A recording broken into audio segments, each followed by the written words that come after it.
Christmas, I don't have document down there. How you feel because you don't have the full document what they are in on that way? You are in trouble. So I don't want to appreciate the whole country. The in honor. Now they like God, they do that. This is what they do. So thank you so much. Thank you. Thank you so much. I will do that for the call. Senator Dillon is already here. So we will take this brief musical break. We'll come back, we'll talk to the senator who came in with his cup full of coffee. Is that coffee or what? Tea, or we'll find out anyway after this musical break. This is the Super Morning Show on ELBC Radio.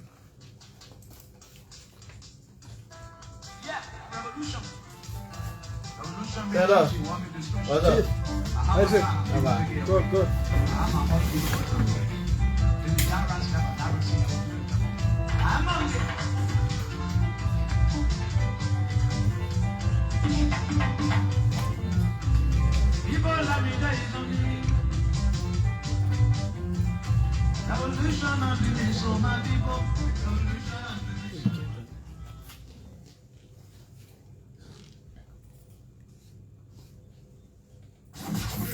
It's the Super Morning Show. The Super Morning Show with Valerie Kamara. The Super Morning Show with Valerie Kamara on ELBC.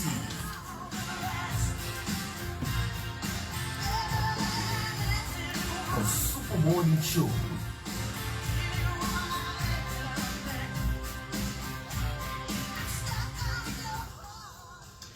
Oh yes, indeed. This is the Super Morning Show on ELBC Radio. Senator Darius Dillon, Senator of Montserrat County, Senate Committee Chair on Foreign Affairs. Senator, good morning. Good morning. Good morning. Favle, thanks for the invitation. Happy New Year. Yeah, Happy New Year to you. Happy birthday. Deliberately invited me here on your birthday. Yeah. Happy birthday. I was a trap. A trap. Okay. What's in the cup? The trap cup. What's that? The coffee mix. I see. Is that Dillon written on the cup? Is it customized? No, it's donkey. Oh, I was about to say, well, they don't got plenty of money to customize cup and all. That bad. So it means you're busy has money because the coffee was prepared for me right here. You're busy by Deputy Director General at ELBC. But thanks to James Langway for the coffee. Oh. Yeah, so that your boss prepared for me. That means you guys have money. No, we get money. Oh, we try to but get if money. I have brought it, I have money. Anyway, how things? How's the Senate? How's the return? Well, God is good. Let me say good morning to listeners on ELBC across the country in Liberia, and good day where your viewership is, and on the social media. Good day, good morning, good evening, good afternoon around the world. We give God the glory. You know, when you wake up in the morning, you have a breath to breathe, and your head is on your shoulder. You give God the glory. So, to God be the glory. Has the Senate? Has the return? We are excited being back at work. We got a lot of work to do. We run a government, and we are a branch of government that should be in coordination with the other two branches of government while we check it. Okay. To balance the governance of our country.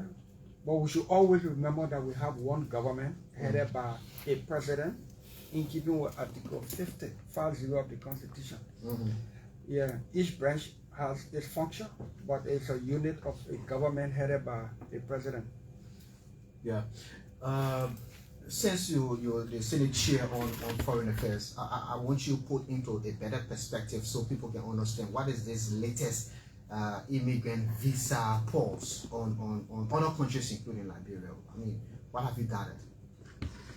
Well, thank you. So the visa pause on 75 countries, including Liberia, is something that we all should be concerned about.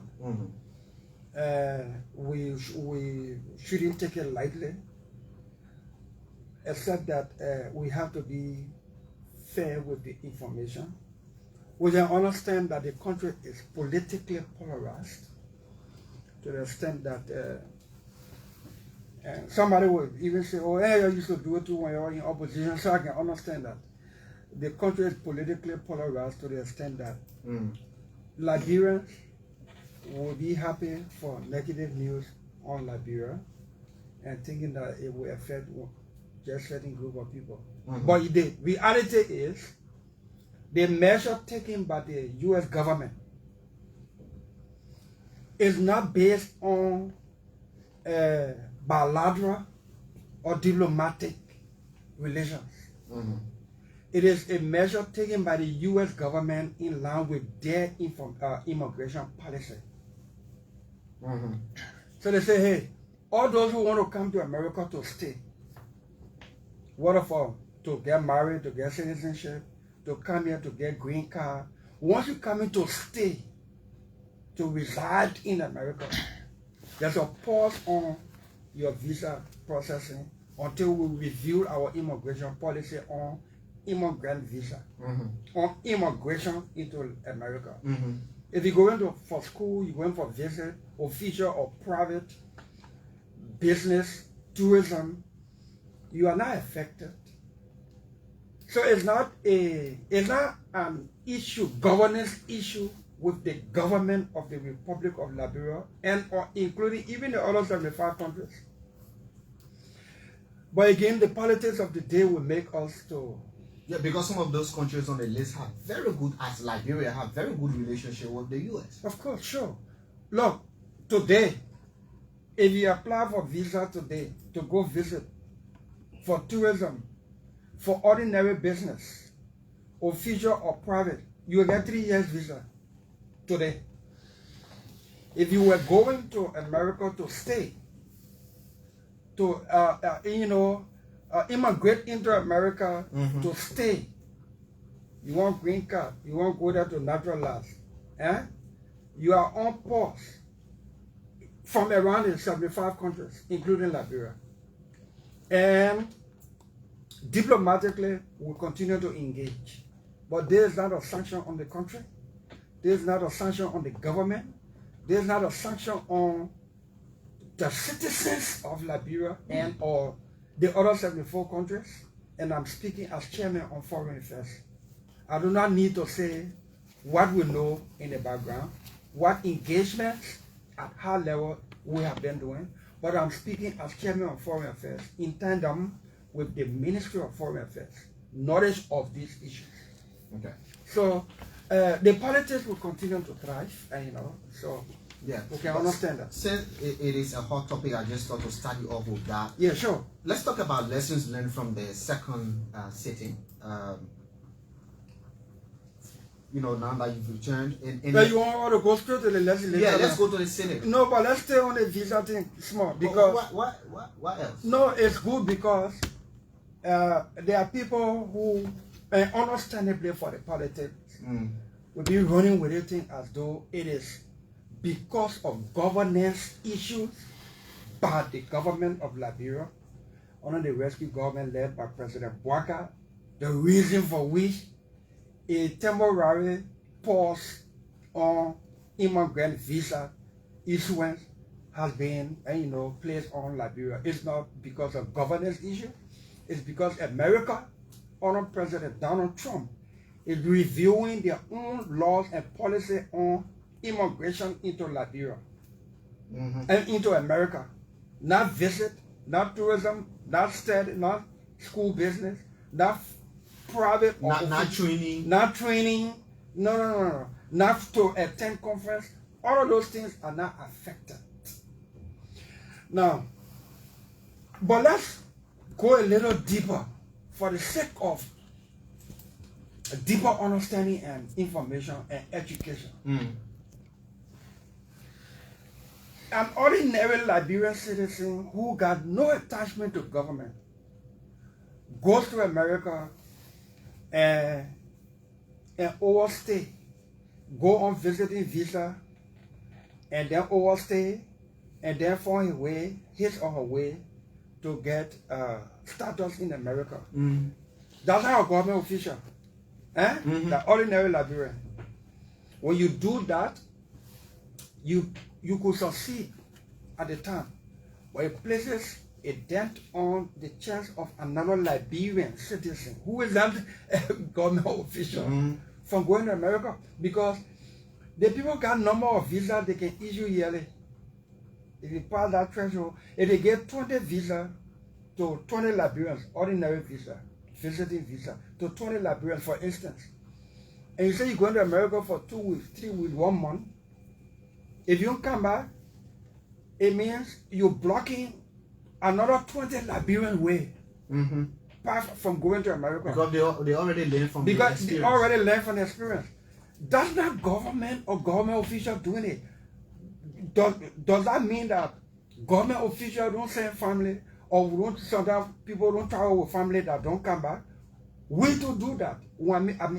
I'm being blunt to generalize it because it happens. But when people think that this kind of measure is because of governance issues, it's not true. The American government had a pause on the MCC, the compact. Then they went for review, and then they qualified Liberia. Okay?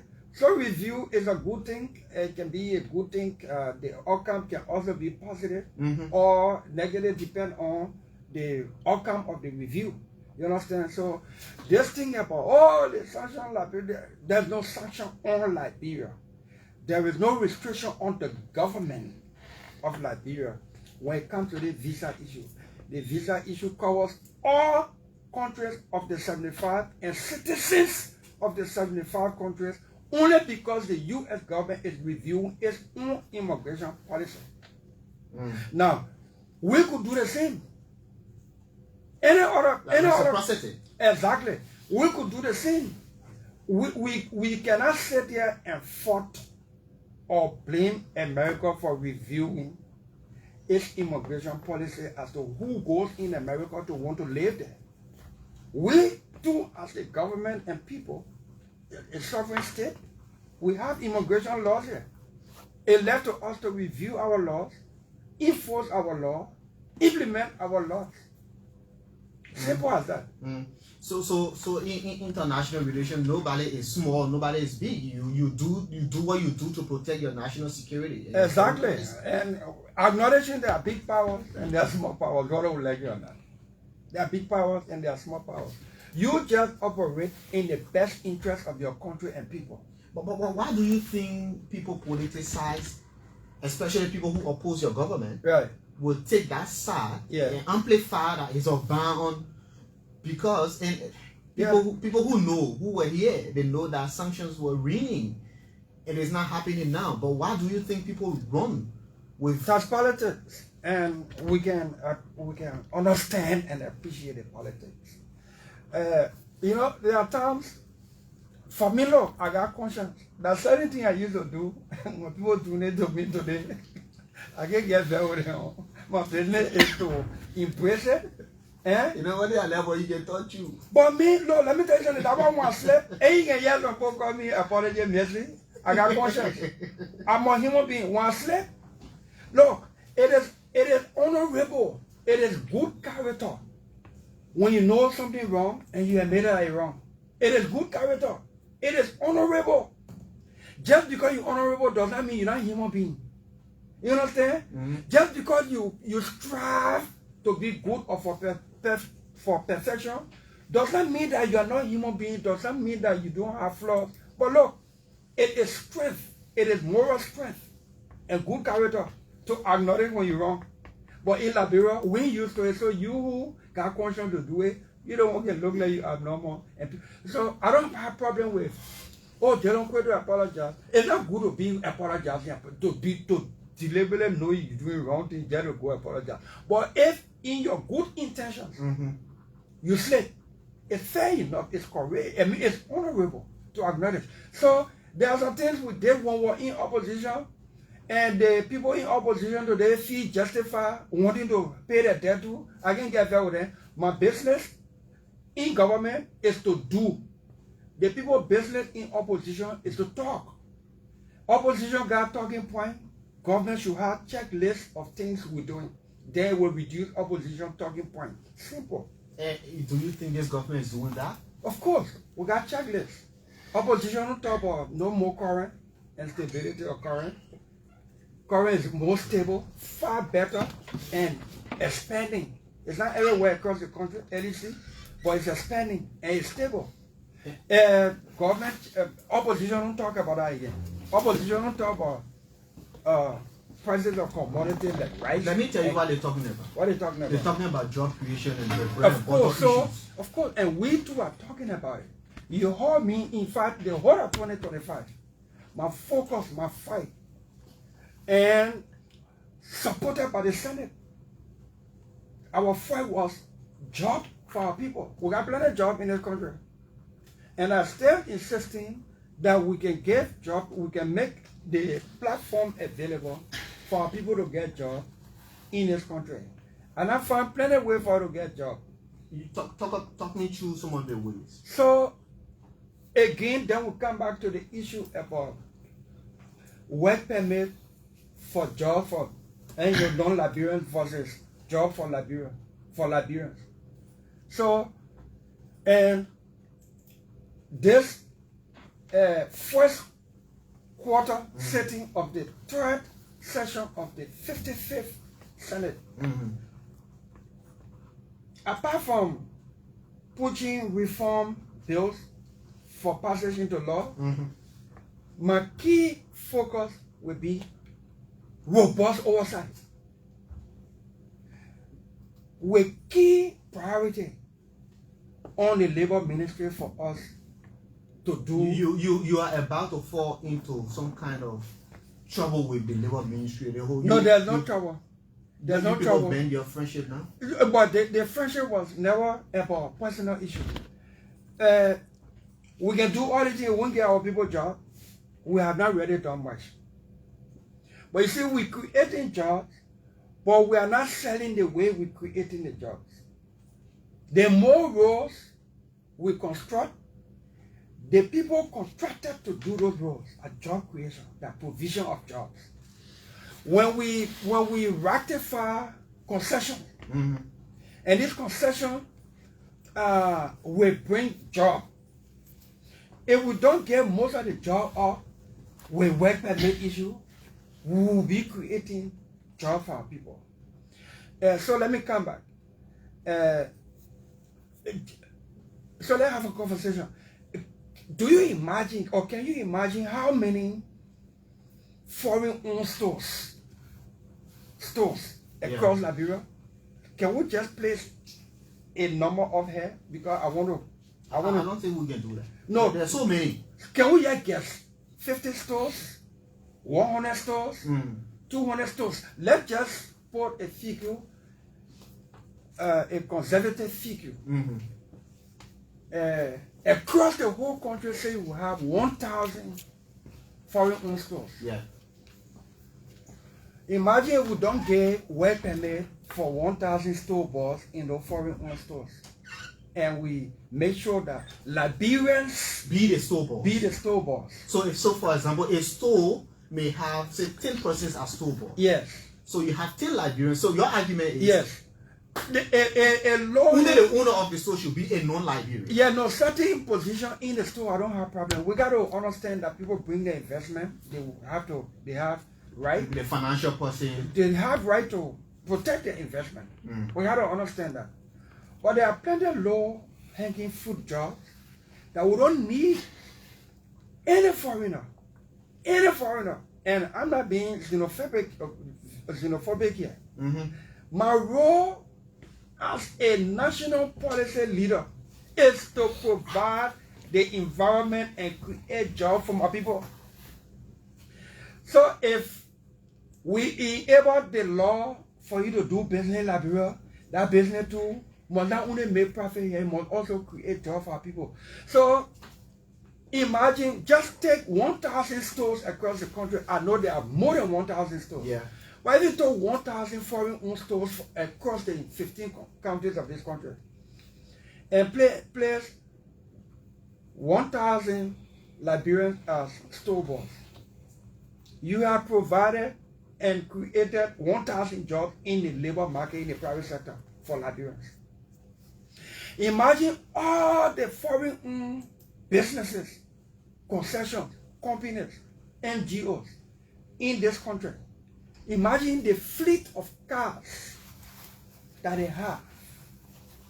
Place professional Liberian drivers as drivers employed to drive those cars.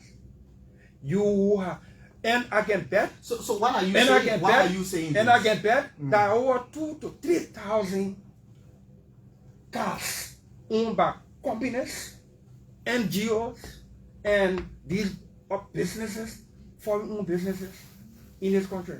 There are more than 2,000-3,000 cars. I'm not talking about truck yet. I'm not talking about heavy duty machines. Just the pickup. Just the cars, and, SUV or pickup or operational, a truck.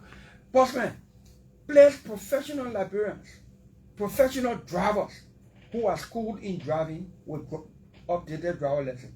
Advertise the job, place Liberians in those jobs. You are creating another 2,000 to 3,000 Is jobs. there a policy on that? It is the policy that we want the Ministry of Labor to go by. It's just as simple. The people who can do business here, they're not law for Liberia here. It is the environment we create for them to invest, make business, make a profit. The day the thing they came to do and making profit is not available here, they won't stay here. They will pack up and go. They didn't come here because they love Liberia. They come here because there's something here that they want that we have. We too have to have the courage to say, I give you the pleasure to do your business. You employ my people. You're not just employing people because they're partisan or because they're Liberian. You're employing them because they come with the qualification, the competence, and the character. But the only way you will know you have Liberians who have the competence, the qualification, and the character, and the discipline, advertise the job. We must have a portal at the Ministry of Labor for advertisement for job everywhere in the country. Liberians should click on the link.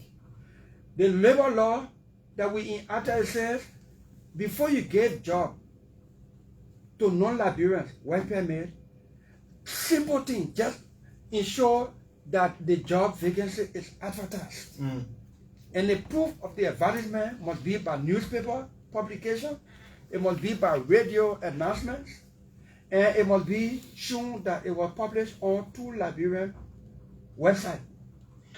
If you don't do that, Liberians don't know that vacancy admitted. So this is your push for this third session?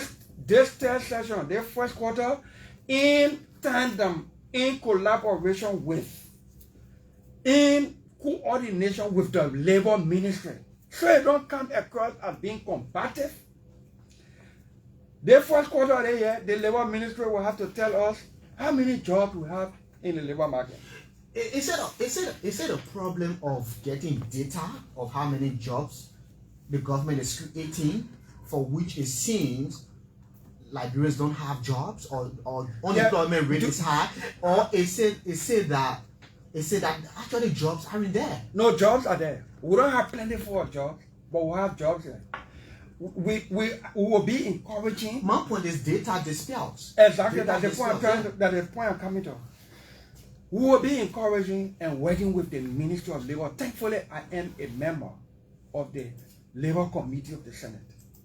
We will be encouraging and working in collaboration with the Ministry of Labor in line with our oversight responsibility, so that the Labor Ministry can give us quarterly, if not monthly, labor market report. How many jobs do we have in our labor market in the private sector every month? How many jobs? Not just the report, but the report should carry the name of the individuals. Not necessarily. Not necessarily. So how do we? Why if they are ghost names? So why if they are ghosts? If the government is inflicting how many persons got jobs in the country, then the government through the Ministry of Labor will be dishonest. But there will be means for verification. But the statistic, the labor market report that we're talking about, the job market report we're talking about, should carry this month we lost 300 jobs because of certain factor. Or this month, we included 200 jobs because of maybe the legislature ratify a new agreement, or more people enter into the gold market, or more people open new stores, or more people open new different investment or businesses. Or this month, no new job added because of because no foreign direct investment, no kinds of every month we need that. We can be a country that nobody knows from data how many jobs we have in the labor market. Right so now, the legislation, the statistics house should get involved. So legislation, the labor ministry, look, this year, some people will get angry. But sometimes when I do my work and I know my conscience is clear, people anger don't bother me. The only time people can be angry with me and bother me when I do wrong, when I do bad thing, and I know it bad. When people angry and justify, then I can tell them sorry, I will try not to do it again. But to do my work, and people are uncomfortable because I'm doing my work, no, it can please my soul, I can go to bed sound. How can I be senator? We cannot be running government. And we providing the environment for investment, for our people to get jobs, for our economy to boom. But then our people not getting a job because we, the government too, we're not taking that, very cautious or robust, deliberate measure for our people to get jobs. So back, you know how many foreign-owned businesses here need accountants or have accountants who are not Liberians? Why are Liberians going to business school, learning accounting and management, all that thing? You know how many, I keep saying, the only profession in this country that don't have work permit for any company in this country is the lawyering profession. Because there's a law that only Liberian citizens can practice law in Liberia. If that law was not there to protect the lawyering profession, maybe all the PB companies who have brought lawyers in this country and who have obtained work permit, then going to law school in this country would be almost practically useless. Just like going to driving school in this country, just like going to accounting school in this country, just like going to learn trade, welding, electrical work, plumbing. So we can't be encouraging our people to take up these vocations. We ratify concessions. See, for instance, we ratify Ivanhoe, HPN. They come in to transport iron ore from Guinea through Liberia to the port of Buchanan to ship it out of Liberia. They will pave the road from the portion of Guinea where the iron ore is into Nima County to Yekepa. Then they will construct additional train track to put the iron ore on the train track to ship it from Yekepa to Buchanan Port. Construction of that iron of the train track. Yeah, of that rail. That rail. Yeah. That job creation there. But if we, the same government, will get more work permit for the people to construct the train track, then we have not actually created jobs. But why didn't you make the argument before the ratification of that agreement? Which argument? The argument that during the construction of the rail. No, you can't put it in there. You can't put it in. You said this and not X number of Liberia should be. No, you can't. No, you see, the law does not. The way the decision. But I thought the law should be compelling. No, the law is. So let me break it down, Fabio. That's why I let you be with you because we can have conversation, even though you can join them or tell them. So the law is written such that all jobs are reserved for Liberians first. But it's not written carpentry job, electrical job. It's not written specifically like that. But the way the law is written, and any lawyer, including the Minister of Labor, who is a lawyer, and we who the lawmaker then, who did the law, we know the intent and what we intended. All jobs in this country are reserved for Liberians first. Under the law, they call it Liberians have first right of refusal. So you renting house or you leasing house, and the person who leases the house to you, they won't sell it. They come to you first and say, the house where you renting, I won't sell it, you won't buy it. When you say no, it means you have waived your first right of refusal, your right to one buyer, before they go look for another buyer. Under the law, they call it first right of refusal. You renting a house, they came to you first, say, where you renting? One side now. Then you say, no, I won't buy the house. First right of refusal, before they go look for. So Liberians prioritize first. In the law is written such that before you get work permit for any job, unless it is specific kind of job, before you get that work permit, no Liberian must be qualified and available for that job. So it means all jobs are reserved for Liberians first. But how Liberians will know that job is available somewhere? There must be vacancy announcement. That is why in the law, an announcement on the radio for 30 days, in the newspaper for 30 days, and on 2 Liberian websites. And when a potential employer go for work permit, say, I came for work permit for a welder or a mechanic. That potential employer or the person seeking the work permit must show proof that they advertised that job in the newspaper, 2 newspapers for 30 days, and on the radio, and on the Liberian website. Then the Ministry of Labor will have to certify that the vacancy announcement was made, and no Liberian ever apply, or the Liberians who apply are not qualified, or did not meet the qualification, or they don't have the skill set. Or they don't have the skill set. Before, then they will issue a certificate to that employer that they did everything to find a Liberian. No Liberian anywhere in the world was qualified or won the job before you get a work permit. That's how the law is written. So, it is the labor ministry that should, it is the labor, do that. yeah, it is the labor ministry specifically. The law did not leave that other aspect to the labor ministry as an entity alone. It left it directly, particularly for the minister of labor, whoever the minister will be at the time. It's just like, I don't care what happens, nobody can approve anything, any act into law. Only the president. Even when the president travel, the minister who that is acting, or the vice president being in consultation with the person who is in charge of the cabinet and in consultation with the president across the globe by telephone, the vice president can't sign anything into law. Only the president of Liberia, whether the president is in or out of the country. The same way, no minister, no vice president, nobody in the executive can sign a letter to send budget to the legislature. Only the president.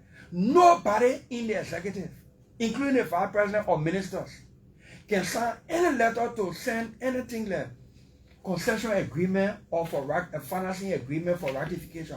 Only under the signature of the president. It is the same way. Nobody can get work permit unless the Minister of Labor signs it.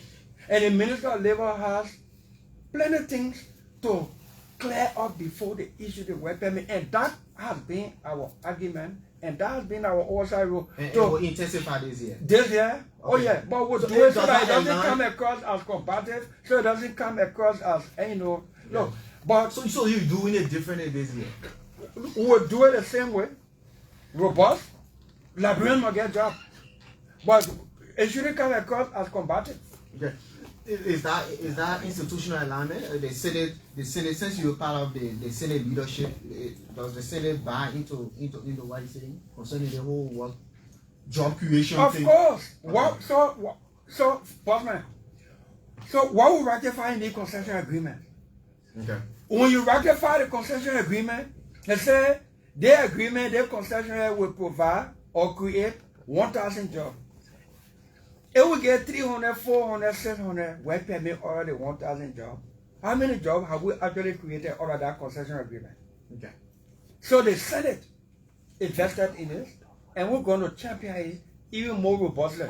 Great. If you just joined us, you're listening to the Super Morning Show. Senator Abraham Darius Dillon is here as my guest. We are live on ELBC Radio Facebook page, also the Facebook page of Senator Dillon.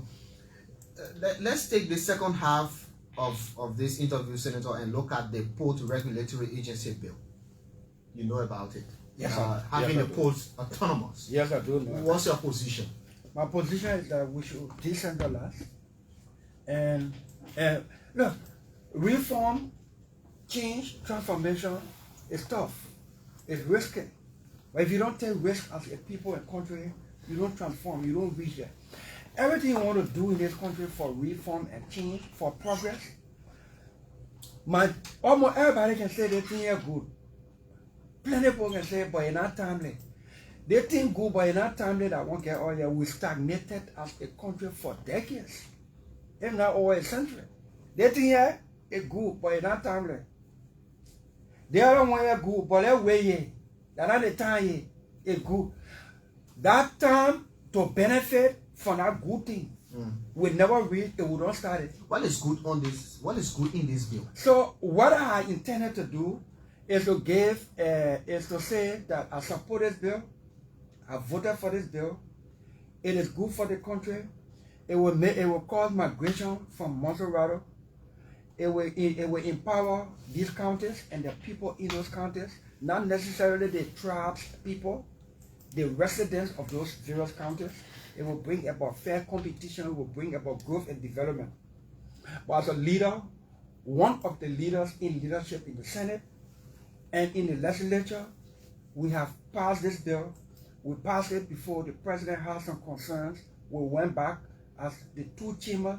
We believe we addressed the president's concern. This matter is before the president, and the president will decide whether we have addressed all of his concerns or his key concerns. And if the president deems otherwise, it is a government coordinating. We will coordinate. We'll see what the president's concerns still are, if there are any, and we'll address those concerns. But on the overall, this bill is good. I'm not going to delve much into it because it's no longer before the legislature. Before no, but it's in the court of public opinion. That's what I'm asking you. And what made you to vote for the bill? Because I have been talking to people both for and against the bill, and those against the bill argue that the Port Regulatory Agency is not decentralization in essence. It's like you have this agency and all assets of say for example Port of Buchanan will be controlled by this agency. Freeport of Monrovia controlled by this agency. Port of Sano, Greenville, or Hartford. Which agency? The Port Regulatory Agency that will be established as a result of this bill. So, first thing, the reason I said I won't talk much about this bill, we already did our work. We had debates on the floor.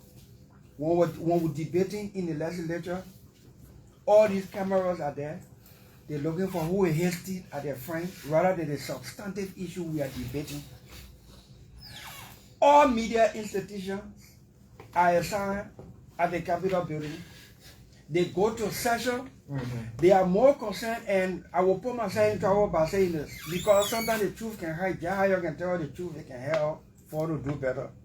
Most of these cameras and media people at these functions and these hearings, they are more concerned about who hasty at their friend during the session.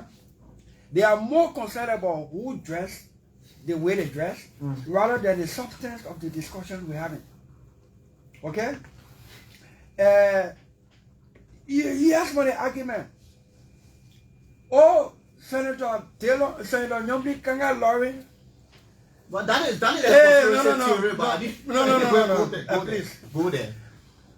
All the answer about this decentralization, you hear only about Grandmaster Country. It's targeted. We are not targeted. We are about legacy reform for transformation, job creation, migration back into these counties, for people to get jobs in these counties and live in their counties, or migrate to other countries, even if you do not hail from there.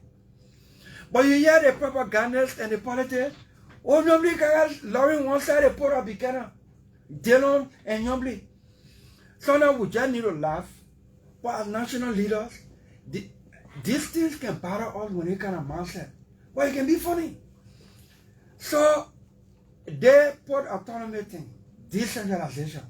That only the port of Buchanan, there's a port of Harper, the two senators voted for. Jill Barney and Blackwood Brown. The House concur. Maryland County has lawmakers from Maryland, representatives. The House concur. So, Nyomli Kanga Lawrence, Dillon will leave from Moria. John Nyomli Kanga Lawrence in Buchanan. Then we sell the port of Buchanan. Then Jill Barney and Blackwood Brown in Maryland, they will collude together and sell the port of Harper. Then took Creighton Duncan and Augustine Chi of Sano will collude and sell the port of Harper, Greenville. Then me and Sir Joseph, they will move on normally in Buchanan now. Then come to Moria, me and Sir Joseph will sell the port of Moria. If that is the childish, naive thinking of people, how do you expect national leaders like ourselves to be running behind those kind of childish discussions? The port autonomy does not privatize the port to individuals. It is still national asset. The port of any port and future ports under the decentralization, the managers will still be appointed by the president of Liberia, whoever the president of Liberia will be. It will not be by legislative caucus of the counties. It will not be by the superintendent of the county. It will not be and by one person now, and after the government, then that person inherit it as their personal property. It will be for the people of Liberia, run by any government of the day. But you see, if we don't have vision, if we don't take risk to transform, progress, we will never reach there. We'll always be stagnant. 10 years from now, we'll look back and think that while these posts were created almost 70 years ago, they're still the same. Why don't we try something new? Visionary. So why don't we that bill passed, there will be the National Port Authority will be non-existent. So there will be a regulatory board. There will be a regulatory board and not a regulator.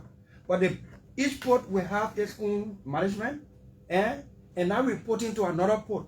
But there will be a regulator, national regulator over all the ports. Just as you have the LERC, the Liberian Regulatory Commission. Exactly. But people think, let me tell you why we can reform in this country.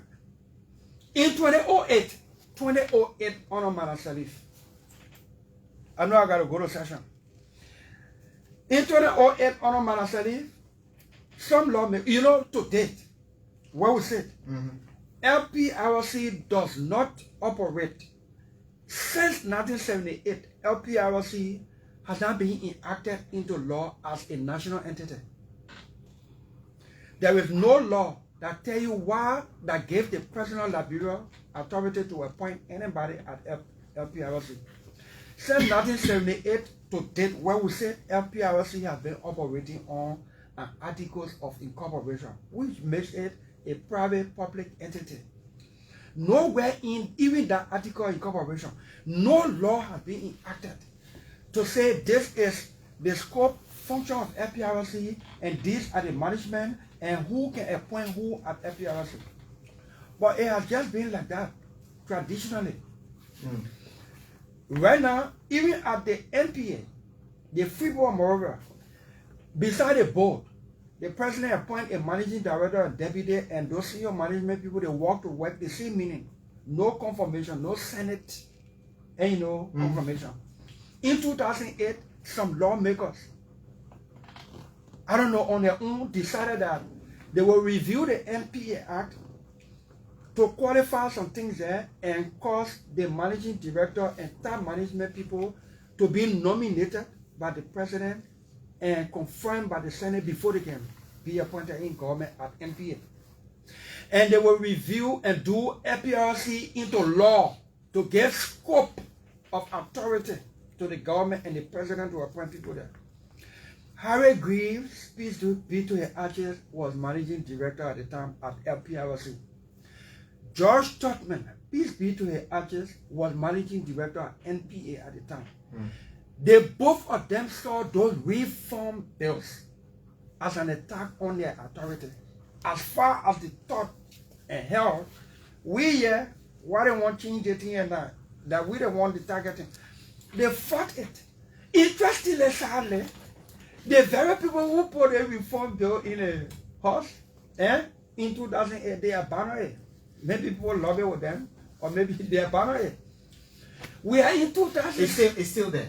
No, let me learn. I'm learning in 30 seconds. I'm enjoying. We are in 2006. 2026. Sadly, Harry Greaves has been dead for years. FPRC stayed the same in terms of law. No law that enable or in other FPRC into law. No statutory law. FPRC stayed the same. No reform because Harry Greaves they didn't want it. They put on the floor that time, either on their own or by what means they abandoned it. George Tubman, who was managing director at the time, sadly, unfortunately, he's still dead. NPA bill, law have never been amended, never been reviewed, because George Tubman at the time lobbied so that nobody can touch it. We would not sit, and people think you take somebody from somewhere we would not sit against this. We would not sit, and anybody thinks that this reform vision for the country and the people, for transformation and progress, to think that it is a target against certain group of people because they sit in office and no. It is reform. It is transformation. Take the risk. If you don't take risks, sometimes you don't succeed. This risk we will take. We believe the president is wise enough, is visionary enough in keeping with his decentralization agenda. We believe he will review the bill and advise accordingly. We have taken action under this government led by President Weah to dissolve the Ministry of Internal Affairs. We have enacted the Ministry of Local Government. All ministers, deputy and assistant at the Ministry of Internal Affairs will have to be renominated by the president to fit in the new Local Government Ministry Act. Friends and humanly, and everybody appointed by the president requiring confirmation will have to be renominated soon or determined by the president whether some people will stay there or not. In keeping with decentralization, local government decentralization, this president has vision, this president has wisdom. Those of us who are close by him will know, we feel, we can see what he wants. We should be his enablers to help his legacy vision for this country. It's not about targeting anybody. It's about taking risks. Even in the Bible, Jesus' disciples went to fish. They fish all night. They didn't catch anything. They came in the morning, Jesus, Master, all night we fishing, no way, nothing. Jesus said, try the other side of the river. And the Bible says so. By the time they put the net down on the other side of the river, they caught plenty full of fish. So now when you get stuck in doing one thing, you think transformation is wrong. But now we got to try the other side of the river. We'll do this transformation for this country and the legacy. When you get more, when you get the port of Harper, the port of Greenville, the port of Buchanan, the port of Monrovia operating on their own, there will be some struggle start. But determination can make them vibrant later. There will be job creation, there will be development in those counties, and there will be migration from Monterey County. This county is too congested because almost every opportunity for job is in this county. It's in Monterey County. Give incentive, job incentive to the people. Give some attraction for people to migrate to other counties. We will do that. Okay, Senator, before we take calls, are you recontesting? I'm in 2026. 2024, I came here, I'm in for 2029. I came here 2025, I'm in for 2029. I'm in 2026. You should, your supporters want to know which direction. My supporter will decide by my wife. The people who want to sit here, that they're the ones that will be talking. I will in the seat as I will be working. Then when 2029 comes, I will decide. People say if you recontest, you'll be defeated. But and people can win and fail too. And people can win and people can lose. But is there any reason why you shouldn't recontest? Is there any reason why I'm on top of recontesting now? Yeah, there's a reason. when I'm in office? There's a reason, because there are more people Tell me the wanting to reason. be senator right now of Maserado. And You know people what? believe that you failed. People believe that you can be beaten. I can For be example, let me name some of the names that are coming up. Martin Colley, your own little brother. Okay, you can't call any other name. The Secretary General of the CDC, Jefferson Koji, his name has come up. Original countryman, I know his name. They're running. They are there. They're doing opinion polls on social media. No, they are not doing opinion poll. Now you're doing opinion poll, like you calling their name now. Any of them say they're running. Once I'm in a seat, plenty of people will never put them up. Listen to me. Once I'm in a seat, the people who voted me, anybody who wins the election and expect that they will get 100% of the support that put them in that office, you're joking. You will lose some steam and some base. Your own conduct will cause you to lose some steam. Some people's personal opinion of you or their request of you that you didn't fulfill, you will lose some steam. Does that mean that you can be defeated?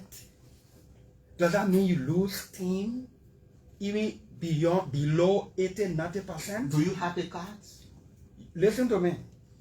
Once I'm in a seat, you will not hear anybody saying they're running for Maserado County. There are different people. Maybe they'll be passing through people to do opinion poll to test. But every time they try, they can see the result. Once I'm in a seat, this is no arrogance. The reason I don't talk about 2029, because I'm in the seat. The people who want to see that, they don't want can be trying their luck to see what up. Okay, man, you just do opinion poll, you put that man in there, you put man in there, let's see. But most of the time, they don't get a result of their own opinion poll because they can see it. So it's going to be a walk in the park for you? No, I don't think, I'm not that arrogant to think so. I just told you, when you win election, you don't have your 100% support. So for instance, I don't care what I do now. There's some ANC people who never vote for me because it's best, because I lean toward Weah in 2023. They carry that decision forward. There are some people who will see my work and get a reconsideration of their anger or their decision because I didn't support their presidential candidate. There are some people who eye for baby that, but when you give it, they determine that you're not a good lawmaker.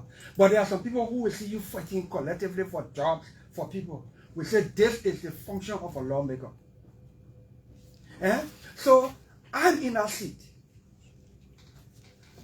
Open your line. I will do one opinion. I'm coming. No, next week I'm doing one opinion. Listen. Open your line. Who all want run? Who are running for? They're not the people who want somebody. The people themselves who want run. You know their name? This is not arrogant. I can assure you that this people will start coming up now. People to dare you. This will start talking now. But you won't listen to me? Go ahead. This is not arrogance. I didn't want to respond to this thing.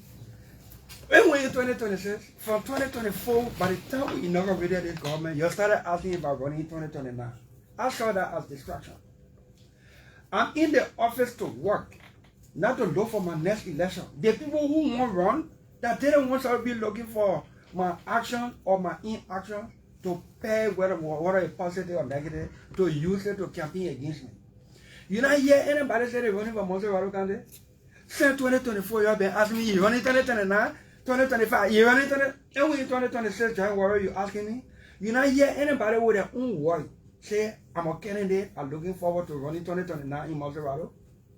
They're damn scary. There's no arrogance. Okay, this is the Super Morning Show. Call us on 0775-677-376, 0775-677-376, 080514-096. Let's hear from this person. Good morning. Good morning. My name is Justin Zia. I call from Bonafana. Good morning to my senator in the studio. Good morning. I love this guy so much, and you know, he talks about the job creation. You know, I live in Ghana. I used to buy a computer for people. You know, when we go to buy the computer in the store, the man who has the store, maybe the Indian man, the Lebanese man, he says out there, he's the owner, and everybody that we interacted with, they were Ghanaians. All right, so that's the kind of system that the law is pushing, the senator is pushing, and other people are misunderstanding it. And according to the port, on the port issue, the decentralization of the port, I support it as well. Because if you live in Ivory Coast, you in Saint Petro, there are certain you don't have to come to Abidjan to get your container or to get anything. They put a same petrol, we give you whatsoever you need. Okay. So in Morovia too, that this Liberia has a lot of coastal people. If we get out 2-3 ports, Okay. that would be development. Okay, thank you. Let's hear from this person. Good morning. Yeah, good morning, family, and let me say good morning to Senator Abraham Darius Dillon and Posingwa. I joined the conversation from Bangafo County. Oh, family, thank you for giving me the opportunity. I listened to Senator Darius Dillon, and he made my day when it comes to issue of work from the labor ministry. You know, family, years back when school used to close, you used to see vacation job being given to students by the same government. But a year back, we are not been seeing those vacation job being given to students because you feel a lot of days that it is very difficult for students to provide for themselves. So I feel when the labor minister step in and provide these jobs for students, and when school closed, they can be able to get something so that they can be able to pay their school fee. I feel that it will be very more important for the government. So I encourage Abraham Darius Dillon to push the fight that job can be created for the Liberian people. Thank you. May God continue to give you wisdom so that you lead your people positively. Thank you. Thank you. Let's hear from this person. Good morning. Good morning. Morning. Your name, please. Good morning to the well-elected Senator Abraham Darius Dillon. This is John A.F. Kenya. I call you from Central Town this morning. Well, probably I listened to Senator Dillon, and this is a man that some of us we trusted so much, and I do not regret ever campaigning for Dillon when he was contesting the first time and the second time. The reason for which he was elected for is 3 cardinal responsibilities. That is representation, oversight, and lawmaking. And he's doing it extremely well. I have no doubt. My only issue that I have has to do with this port autonomy. I believe it is our bad idea, but Honorable Senator, I want to caution you guys.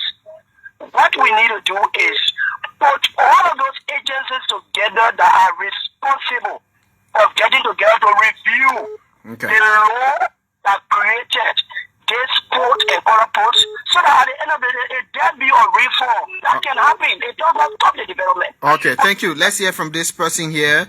Good morning. Good morning. Good morning, my brother. How are you? I'm fine. Chiple Yenswa, let's hear you. Good morning, family. How are you? And let me say good morning to Senator Dillon and Chairman on Foreign Affairs. You know, this is the Chiple Yenswa.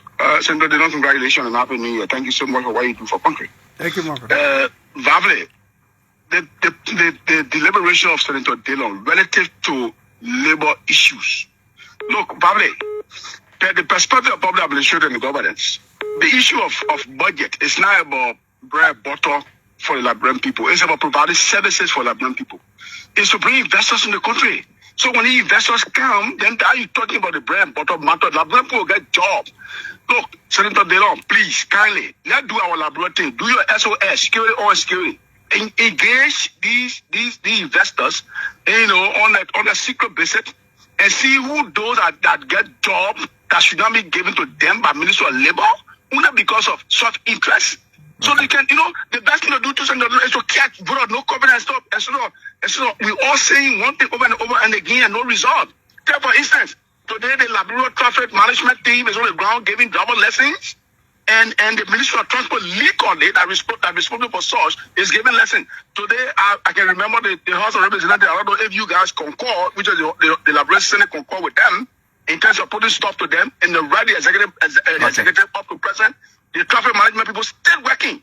So we need to take decisive decisions, Senator Dillon. Thank you very much. Thank you so much. Let's hear from this person here. Good morning. Yeah, family, good morning. Morning. Let me say good morning to one of the best senators in our country history, Abraham Darius Dillon. So this is somebody from Upper Magiri. Let me appreciate him for the exposition when it comes to critical national issues across our nation and abroad. Look, Senator Dillon, like you say, I think it's about distraction when every time you get to the media or the microphone, they turn to the knife and the issue all will resolve it. So yeah, just focus on your work. For me, one person who are always married on two bills, the bill of salary deduction and study limitation. So when people are not discussing some of the issue that they are fighting the country, they will be discussing 2029. Just our culture as supporter our political party people and do your work in the interest of the country. Thank you so much for the show. Thank you. Let's hear from this person here. Good morning. Good morning, and good morning to the Honorable Senator Honorable Darius Dillon. Good morning, sir. Let's hear you. Yeah, okay. My name is Dominic Malu, and I call you from the headquarters of the National Stroke Survivor Association in Conway. Let me extend my thanks and appreciation to the Senator. For me, personally, I call him the freedom fighter. Personally. There are some people that refer to him as the light. Some people call him ADD. But for me, I call him the freedom fighter. You know, the issue of this work permit, he's been on it for a very long time, and I've been following. So, following this young man and looking at him to be, you know, that kind of a person in that line means that the three cardinal responsibilities that he was elected for, he's implementing it. If anybody wants to take it to be different, well, it's left with him. But I feel that the wrong happening really on the spot of Liberian people having jobs instead of foreigners having jobs. Let me commend him for that. He is doing well. He is doing actually well. Let me commend him for that. Thank you. Probably I told you today that you should take this number and then call me later on. I will do that. Let's take the last caller and go back to Senator Dillon. He has to run back for work. Good morning. Good morning, family Kamara. This is Thomas Ngimai. I call you from here, the VA community. Let's hear you. Yeah, thank you, sir. Thanks to Senator Dillon. Senator Dillon, thank you so much for providing education for us this morning. Actually, on that view of stuff have to do with beginner business, you know, I listened to one of your lawmakers from Grand Bassa, one Clarence Bank. He was actually vocal and he was angry for the bill. But the education you provided, you are making it clear to us to really admit. So thank you so much for the education. Okay, thank you. Senator Dillon, you can respond to the concerns. I think a couple of commendations. And I think you've won hearts in support of that bill. When I hosted other people against, there were also people who, so you can respond. Why are you like this? Why are you like controversial? Yeah, but I know the country. But you've actually won souls for that bill. No, but it depends on who has the information, the proper. Vavle, I always tell people, communication is to help inform and educate, not to blast at people. You're not talking at the people. And sometimes when you can't talk about something, if you are not properly informed about that thing, then you get misinformation to a public that looking for information. And if you can't do propaganda, and now the core issue, then, but I want to thank the callers. I want to thank you. Happy birthday again. Thank you, Senator. Thank you. Happy birthday again. Before what I gave you, you're not a post. I gave you, so I'm not there. Only because of your birthday. And then, so I tell you, why only Senator Dillon on your brother? So what I will not do nothing. And your man will say, I did something, then you go clarify. Then you see how to clarify again. But thank you. I want to say thanks to Liberians following us today. Those on the social media, the callers, will take note of their commendation and their concerns. Will be even more engaging. The government is doing well. We are not there yet. We are entering into the third year. And this year could be make or break for us. But the foundation that has been laid and is being laid, it's time for us to start taking things to the roof level. The bread and butter issue people talk about, it will take time. It will be a cliche in the people ear and think we're not doing anything. The money people saving from buying generator and buying fuel to put a generator on while no LEC on, that bread and butter issue there. You get more money in your pocket. You get stable LEC. You are not servicing generator. No extra money to service generator. No extra money buying extra fuel to put in generator. Why EDC get credit inside, but no EDC on. They instead of paying $15,000 to $20,000 to go to the southeast, you're now paying $4,000 to $5,000 through NTA. The money you are paying to go to the southeast, that money is now in your pocket, a bread and butter issue. When we rectify concessions and bring jobs and put people to jobs, that's solving bread and butter issue. So this year, deliberately, we'll be looking to ensure that there are more Liberians on job. More Liberians. We must also make it clear that the people didn't get job not because they are unemployed, but because they are unemployable. We have to there's a difference between unemployed and unemployable. You are unemployed when you have the ability, the qualification, the competence, you're looking for a job and you can find a job. Then you are unemployed. But job can be plenty, but you're able to do the job, you get no qualification, you get no competence, you are not unemployed, you are unemployable. Now we have to make sure that we make these people employable. And in closing, if it is an announcement I will pay, this weekend, hopefully, we'll be doing the 7th batch of graduation from our rehab center. Oh yeah, I forgot to ask that. How is it going? Oh yes, God is good. We'll be doing the 7th batch of graduation from our rehab center. The president hopefully will be there, or we shift it to Monday, but we'll clear up today. The president should be going to Guinea for the inauguration of the Guinean president. I may or might not be on that trip, but we trying to get the president at the rehab center so he see what we're doing. And the reason we want him to go there for 2 things. We see, you notice that opposition talking point on drug business in the country is less talking because the DA. DA doing well. That's it. We in government, we must be doing what the opposition talking point is being reduced. Then 2029 is easy.